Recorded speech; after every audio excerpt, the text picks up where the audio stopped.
السلام عليكم ورحمة الله بسم الله سبحانه وتعالى والصلاة والسلام على ذي المجد والمكان أما بعد রাহমাতুল্লিল আলামিন ফাউন্ডেশন কর্তৃক আয়োজিত আজকের এই চমৎকার প্রোগ্রামে লম্বা আলোচনা করার সুযোগ নাই, সময় কম, বড়রা কথা বলবেন। আমাকে যে বিষয় দেওয়া হয়েছে আমি একটা কথা 1 থেকে 2 মিনিটের ভিতর বলে শেষ করব। সেটা হলো, আপনারা জানেন বিশ্বায়নের এই যুগে ইসলামের অনেক পুরাতন ফিতনা আছে যেগুলো আমাদের বাংলাদেশে আসছে। তার ভিতর একটা বড় ফিতনা যেটার সামনে আমরা বড়সড়ভাবে মোকাবেলা করতে হবে, সেটা হলো ইনকার হাদিসের ফিতনা, হাদিস অস্বীকারের ফিতনা। আপনারা জানেন ইতিমধ্যে বাংলাদেশে অনেকগুলো প্রতিষ্ঠান প্রতিষ্ঠা হয়েছে যারা এগুলো কাজ করছে, যেমন QRF কোরআন রিসার্চ ফাউন্ডেশন ডক্টর মতিয়ারের, কাফ আছে ডক্টর আবু সাইদ খানের, যাকে আমাদের শিক্ষা সিলেবাসের ইসলাম শিক্ষা বই সম্পাদনা করার জন্য দায়িত্ব দেওয়া হয়েছিল।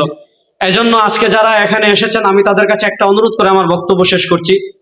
আমাদের আকাবিরিন দ্বীনের সব সবাই কাজ করেছেন, ইসলামের যে দিক থেকে যে ফিতনা আসছে সেই ফিতনা যেভাবে মোকাবেলা করা দরকার এইভাবে করছেন। বর্তমানে বিশ্বায়নের এই যুগে বাংলাদেশে ইনকার হাদিস, হাদিস অস্বীকারের যে ফিতনা, এটা মোকাবেলা করার জন্য আমরা চূড়ান্ত প্রস্তুতি গ্রহণ করব। বিশেষ করে আমাদের তালেবুল ইলম ভাইরা যারা আছেন তাদেরকে আমি বলবো, এ বিষয়ে আমাদের আকাবিরা প্রচুর লিখেছেন। শেখুল ইসলাম জাস্টিস মুফতি মোহাম্মদ তাকি উসমান হাফিজাল্লাহ, তার হুজ্জিয়াতে হাদিস আমরা পড়বো। ডক্টর মুস্তাফা সিবাই রাহিমাহুল্লাহ রাসুন্নাহ ওয়া মাকানাতুহা ফি তাশরিউল ইসলামি পড়বো। ডক্টর আবু শাহবার দিফা আনিস সুন্নাহ আমরা পড়বো। এছাড়া ডক্টর আব্দুল গানি আব্দুল মাজিদের হুজ্জিয়াতুস সুন্নাহ পড়বো। এ ব্যাপারে বিস্তারিত যে বইগুলো আছে এগুলো আমরা পড়বো।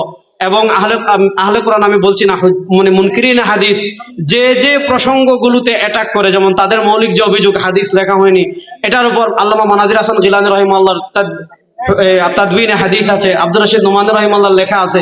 এগুলো আমরা ব্যাপকভাবে সংগ্রহ করে যারা শাস্ত্রজ্ঞ ফন্নি আলেম আছেন তাদের সান্নিধ্যে থেকে আমরা এই ফিতনা মোকাবেলার জন্য প্রস্তুতি গ্রহণ করব। আল্লাহ আমাদের সবাইকে কবুল করুক। আসসালামু আলাইকুম ওয়া রাহমাতুল্লাহ।